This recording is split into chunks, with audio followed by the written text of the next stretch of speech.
ही बाहुली माझ्याकडे खूप वर्षापूर्वी मला मिळाली होती आणि त्यानंतर मिळतच गेली होती. खूप हा जो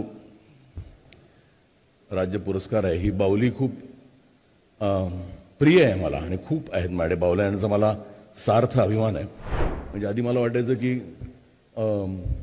आता रिटायर व्हायचं त्यावेळेला जीवनगौरव देतात, पण नाही. जसं अनुपमजी म्हणाले की 30 वर्ष, मी 30 वर्ष म्हणणार नाही, पण 10 वर्ष तरी मला अजून यायचं इथे. आणि जबाबदारी ह्याच्यासाठी मोठी आहे कारण आत्ता जे नवीन दमाचे जे काही दिग्दर्शक येत आहेत, म्हणजे हल्ली मी काही सिनेमे पाहिले, ते म्हणजे कॉम्पिटिशनला उतरणं गरजेचं आहे. नमस्कार.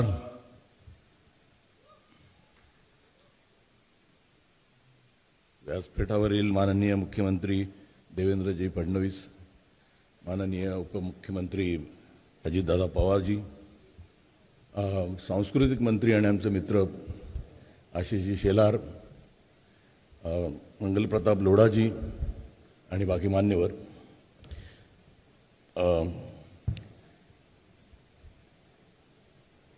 ही बाहुली माझ्याकडे खूप वर्षापूर्वी मला मिळाली होती आणि त्यानंतर मिळतच गेली होती. खूप हा जो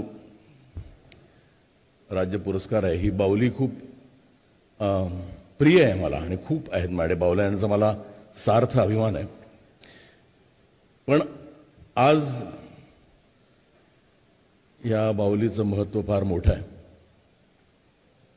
एका गोष्टीचा आनंद आहे, सध्या मराठी चित्रपटसृष्टी ही खूप योग्य हातात आहे आणि त्याचा प्रवासही उंचावत चाललाय, त्याचा आनंद आहे. आणि तुम्ही एवढं करतात, आम्ही खात्री देतो की हे वर्ष आम्ही पण तुम्हाला अशी एक गिफ्ट देऊ की मराठी सिनेमा पुन्हा त्या दैदिप्यमान पदावर असेल. कारण सुरुवात मुळात मराठी सिनेमाची एका मराठी माणसाने केली, दादासाहेब फाळके, आणि खऱ्या अर्थानं तो सिनेमा वाढवला किंवा त्याला मान दिला तो व्ही शांताराम यांनीच. म्हणजे मला आठवतंय, मी वडाळ्याला राहायचो आणि मिडल क्लास घरातनं आलेलो, काय पुढे करायचं माहीत नाही, शिक्षण झालेलं, म्हणजे जवळजवळ मी ट्रान्सपोर्टचा व्यवसाय करून एक टेम्पो विकत घ्यायचा विचार केला. मला अजून आठवतं, तिथपासून इथपर्यंत वाईट प्रवास नाही, चांगलाच झालेला आहे. पण त्यावेळेला मी शिवाजी पार्कला महात्मा गांधी तलाव आहे, तो आम्हाला परवडायचा कारण तो महानगरपालिकेचा होता. आणि वडाळ्यावरून आम्ही वडापाव खायचं म्हणून बसचे पैसे वाचवायला चालत जायचो. आणि प्लाझावरनं कित्येक वेळा गेलेले असताना त्या प्लाझाच्या समोर एक ट्रायंगल आहे आणि तिकडे कित्येकदा मी व्हाईट कपडे घातलेले, फर कॅप घातलेले शांताराम बापून असं त्या थिएटरकडे बघताना पाहिलेलं. म्हणजे तिथपासून आजपर्यंत I think I have done good something, आयुष्यात काहीतरी चांगलं केलं म्हणून हा मला मान मिळतोय. आणि खऱ्या अर्थानं सिनेमा म्हणजे आज इथे खूप चांगले चांगले दिग्दर्शक आहेत, तरुण तरुण दिग्दर्शक आहेत. आणि मराठी सिनेमा आज नॅशनल अवॉर्डला पण ज्यावेळेला 3 सिनेमे आमचे येतात त्यावेळेला तो खूप आनंदाचा क्षण आहे. आणि त्यांना मला एकच सांगावं वाटतं की अफाट दिग्दर्शक, अफाट म्हणजे तुम्ही त्यांची फिल्मोग्राफी बघितलीत तर त्या काळात माणूस, शेजारी, डॉक्टर कोटनीस की अमर कहाणी, म्हणजे फिनॉमिनल. तसे पिक्चर आजही निघत नाही आहेत.